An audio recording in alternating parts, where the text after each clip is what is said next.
Om Bhagavate Vasudevaya.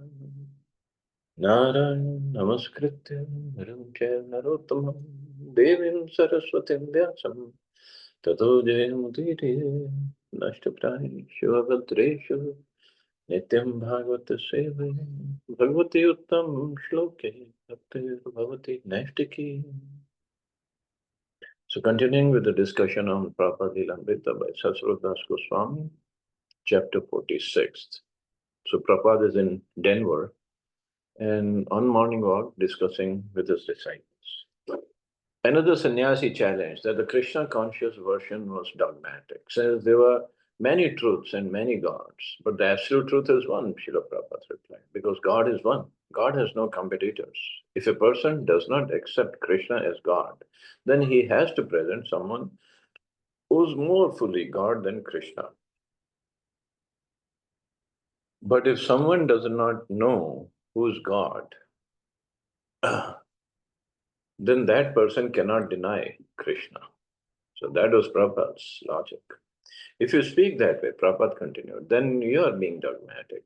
You do not know what God is. Yet dogmatically you're saying that Krishna is not God. Dogmatic means if one is just fixed up in his opinion and don't want to change and don't want to listen to anything else. So yes, people say Krishna is not God, but then who is God? They don't know. Then why don't we accept Krishna as God? You do your research afterwards. No, Prabhupada said, don't, nobody denying that. But at least start from some place. Okay, scriptures say Krishna is God. Start from there. Prabhupada compared those who deny the supremacy of Krishna to owls who do not open their eyes to see the sunlight. Such persons demand to see God, but when God comes before them personally, when he sends his pure representative, they will not see.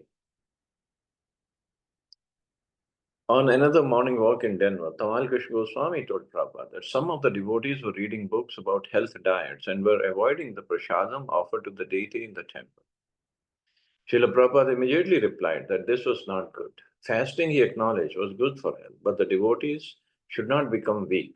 They should take prasadam and do their work, do their service. In fact,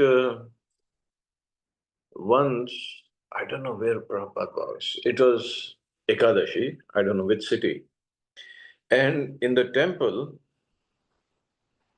devotees were there and just chanting, and they were in the temple. Prabhupada said, how come they're not going for book distribution, not doing Sankirtan? Temple president, oh Prabhupada, it's Ekadashi, they're fasting, so they don't have energy to go out. And Prabhupada very heavily said, feed them khichdi, but send them out.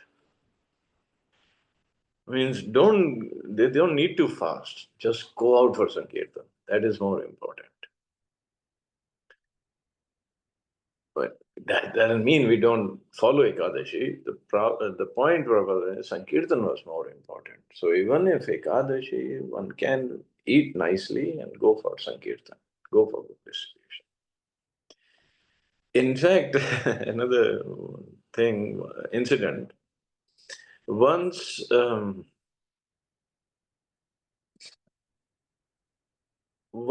devotee, some conversation was going on, and Prabhupada said, eat meat and go for preaching, go for book distribution. Something happened. Either he said, I'm not getting protein or something. Then that devotee said, Prabhupada, by eating meat, I'll go to hell. Prabhupada said, you go to hell, do book distribution over there, preach over there. I'll come save you from hell. This is Prabhupada. So much stress on preaching, book distribution. So much stress he had put. Of course, he doesn't want us to eat meat. That doesn't mean. But the stress he was putting was on preaching. When one of the devotees told Prabhupada, he got drowsy after eating heavily of grains and therefore preferred fruit. Prabhupada said that was all right. Fruit was offered to the deity. When Yadava said in Los Angeles, the families often cooked in their own homes instead of taking the prasadam of the deity.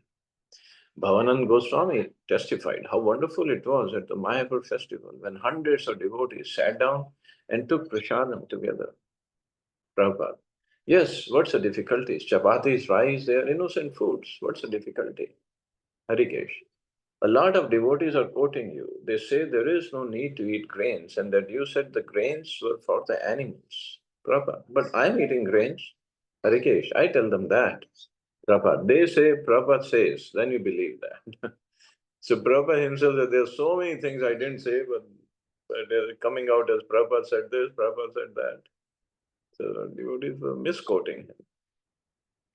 Prabhupada said the devotee should not listen to health advice if it resulted in their refusing to honor the Lord's prasadam. Prabhupada. Therefore, follow taking prasadam, let whatever may happen.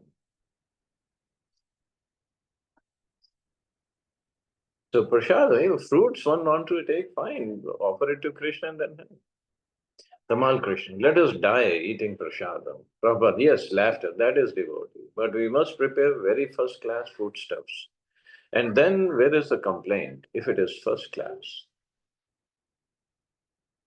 Returning from the walk, Srila Prabhupada continued to discuss the topic in Srimad Bhagavatam class. I was hearing that we are not taking prasadam, especially the grihasthas. No, that is not good. You should take prasadam.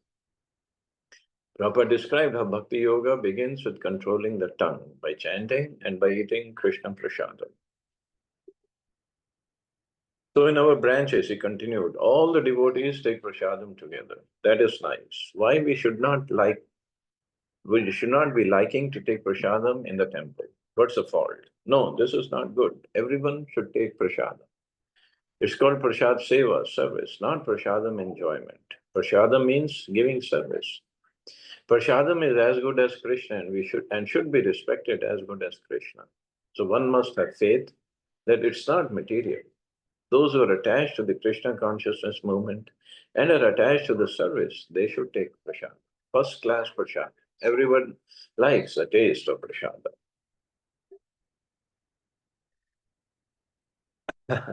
But again, well, yes, Prabhupada wants everybody to take prasadam. The grihasthas also, he said they should take prasadam in the temple. There are many things. That doesn't mean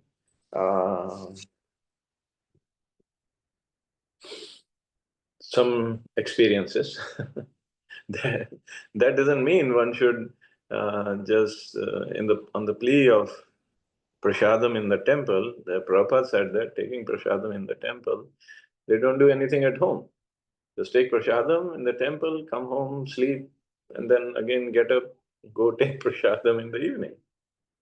That's not the point.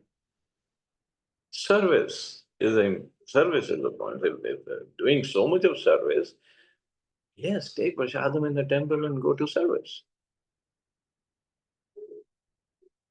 So it's just like Prabhupada said, it's like restaurant religion.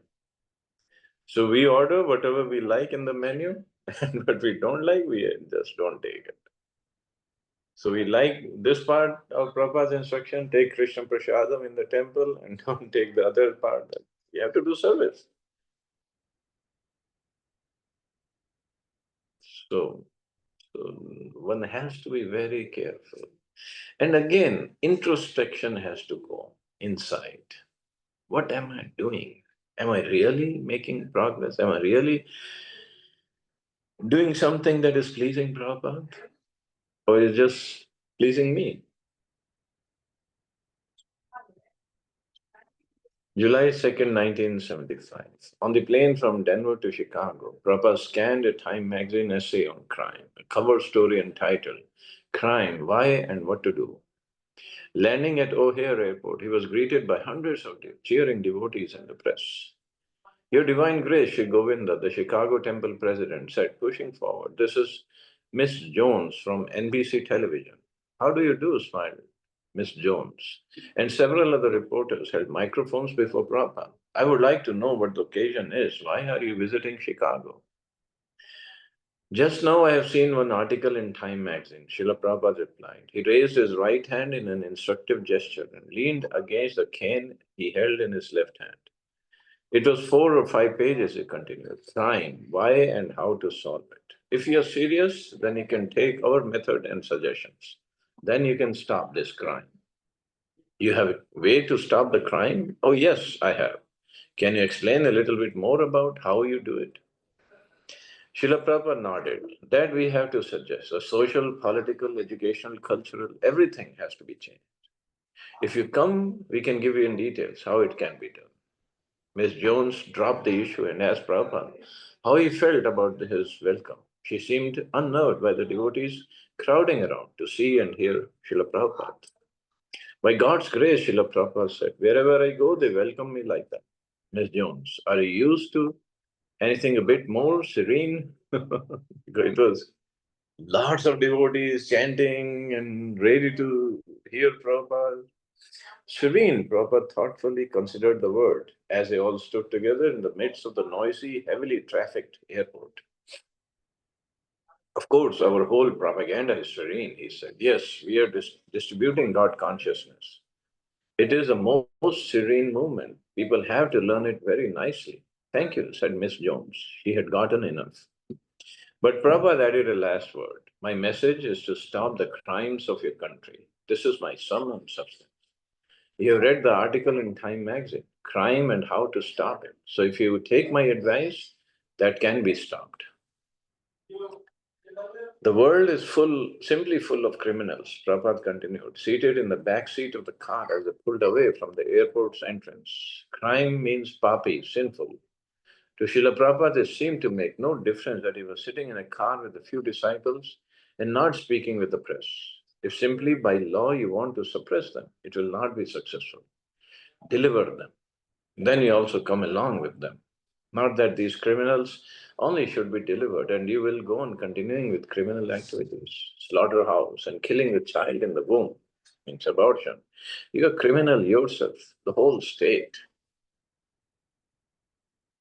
So yes, there are criminals who are either robbing a bank or robbing people, committing murder, but then at the same time, if in the house we are eating meat and doing other nonsense activities, that's also criminal.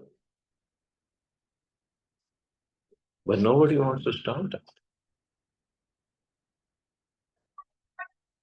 In fact, Chicago, this O'Hare Airport, I don't know who is named after O'Hare, and Prabhupada said it should be named Hare Krishna. So here, H-A-R-E, that's how it's spelled, O'Hare. He said it should be named Hare Krishna Airport. Srila Prabhupada sat waiting for his massage to begin. His regular daily schedule was to take a massage at 11:30 a.m. before bathing and taking prasadam. But today, because of his plane travel, his routine was interrupted. Nevertheless, he wanted to follow his general program as far as possible. Upendra was getting mustard oil and mat for Prabhupada to sit on. So we can solve this. Prabhupada said to the few disciples with him, why not invite them to hear us? How we can solve? We can arrange big meetings on this point. Crime, why and what to do. A very suitable headline it is. Prabhupada continued to develop a Krishna conscious analysis of crime. As long as society violates the laws of nature, he said, there must be crime. He thought it significant that according to the Time article, the leaders of the country were actually wondering what to do about the increasing crime rate, and then they were admitting they didn't know the solution. Now he said, our business is to give the solution to these leaders if they actually want the welfare of the country. So crime, yes, can, if not stopped, it can be lowered by following the principles. No meat eating, no drinking, no illicit sex, no gambling. These activities, they make us more passionate, more greedy, and that's when the crime happens. If somebody is satisfied chanting Hare Krishna, taking Krishna Prasadam, where's the chance of him committing a crime? Live simply. All the problems could be solved by Krishna consciousness. Srila Prabhupada had often said, and now he was eager to tackle the particular problem of crime. America's leaders were admitting their bewilderment, and if they were actually sincere, then they might accept the Krishna conscious solution. Prabhupada was keen to preach to the government leaders. Krishna consciousness was meant especially for them. Bhagavad Gita states that the Raja Rishis or saintly kings should disseminate the teachings of the Gita to the citizens. But were the leaders actually serious? Srila Prabhupada wondered. He was serious and he anticipated this special opportunity that might arise here in Chicago to preach to the leaders about ending crime. While sitting with a group of disciples in his room, Srila Prabhupada asked for a particular Bhagavatam verse to be read. And he gave the opening Sanskrit, Kamasya Naindriya Priti. Harikesh said, read, a completely bewildered material civilization is wrongly directed towards the fulfillment of desires and sense gratification. In such civilization, in all spheres of life, the ultimate end is sense gratification. In politics, social service, altruism, philanthropy, and ultimately in religion or even in salvation, the very same taint of sense gratification is ever increasingly predominant. In the political field, leaders of men fight with one another to fulfill their personal sense gratification. Srila Prabhupada interrupted. Now in India, this is happening. All these things are foreseen. I have already discussed all this in the purport. Then Harikesh continued reading. The voters adore the so-called leaders only when they promise sense gratification. As soon as the voters are dissatisfied in their own sense gratification, they dethrone the leaders. The leaders must always dissatisfy the voters by not satisfying their sense. The leaders must always dissatisfy the voters. Because at the time of election, then they promise more sense gratification and then they go get the votes. So this all goes on. What is this free reverie business during elections? It's all okay. Your senses are pleased. I'm the one who can give you better, so vote for me. Or not even during elections, even afterwards also. This yojana, that yojana, you get this free money, that free money, this facility, that facility. That's not how country progresses. That's not how it happens. Country means public, not just piece of land.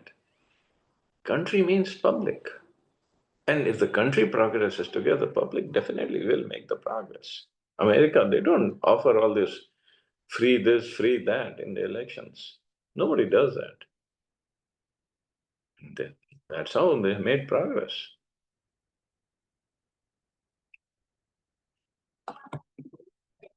They work on the strategy.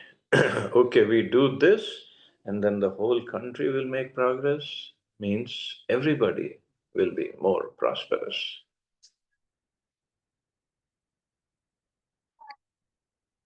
Harikesh continued reading. Okay. Again, Prabhupada interrupted. There are protest meetings and processions, but nobody will be able to satisfy them because they do not know how to keep the mass of people satisfied.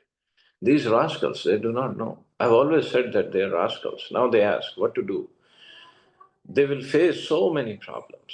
What to do? This is the beginning. The whole world be in chaos if they do not take to Krishna consciousness. So many what to do will come. Just tell them that here is the remedy. Now it is time for preaching. They're thinking, they're sleeping. But now they're thinking what to do. They're blindly following sense gratification. Now it has come to the stage of what to do. This is the opportunity for preaching. We are the only persons who can give solution. There is no other group or any man in the world. We are only. So let them take advantage of our knowledge and apply. Now all the sannyasis have got the good opportunity to preach. The ISKCON temple was in Chicago's suburb of Evanston, and on July 4th, the day after Prabhupada's arrival, Edgar Banneman Jr., the mayor of Evanston, came to visit Prabhupada in his apartment. Immediately, Prabhupada referred to the Time news article on crime. The remedy, he said, is to train first-class men. He told the mayor briefly of the Vedic society, 4 natural divisions, pointing out that the society had become so degraded that everyone is in the 4th class. the lowest class, and sinking. The only hope was to train some first class and second class. Means train some Brahmins and Kshatriyas. And Chicago is known for its crime. It's a major city where major crimes happen. Chicago, New York, Los Angeles, three major cities. We certainly need a new approach, admitted Mayor Vanneman, because we are not being successful now. After less than half an hour conversation, Srila Prabhupada was ready to make a bold request. Previously, Jagdish, the GB secretary for Chicago, had mentioned that a very large municipally owned building across the street was vacant. Srila Prabhupada decided to ask the mayor to donate it.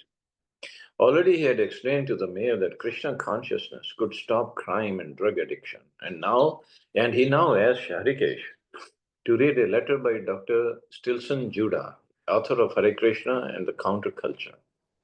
In the lecture, Dr. Judah appreciated Krishna consciousness by transforming lives from drug-addicted hippies to loving servants of Krishna and humanity. So yes, as we read in earlier parts and in New York, Prabhupada was preaching and all these devotees were joining, they were basically hippies. And hippies means taking drugs and doing all sorts of nonsense. But they left.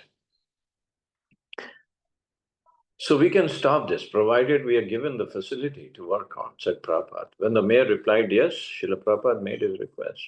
So I was thinking, Prabhupada said, just in front of here, there is a very nice house, Marywood, a big house. You have knowledge about this house? The mayor replied that this building was to be the new city hall of Evanston. Srila Prabhupada had not been told about this, and he hesitated. Well, the mayor spoke of how the city's offices, scattered for so long in 9 different locations, could now all be together in this one building. But this is more important, Prabhupada said. City service is going on, but criminals are increasing. So why not give us a little opportunity? Mayor Vanman explained politely that he would have to talk with the city manager, tactfully, excusing himself from commitment. If we get a good place, Prabhupada continued, with the cooperation of the authorities, then our simple program is, as Professor Judah has remarked, to turn drug-addicted hippies into devotees. We shall invite everyone to come and chant Hare Krishna mantra and take prasadam. I began this movement in New York alone, and these boys gradually came to me. But my process was this, chanting and giving them prasadam. Everyone will be glad to accept it. They will read these books. These devotees here are practical examples. I'm a poor Indian. I did not bribe them, neither I have any money. Prabhupada laughed. So now they have dedicated their lives for this purpose. So I want to do it on a larger scale. So even to mayor, Prabhupada could propose, just give us that building. And you were like, we're going to make a city hall, our office over there. Well, Prabhupada insisted, no, just give us that building. Anyway, that was Prabhupada's program. So we'll stop here, see anybody has any questions or comments.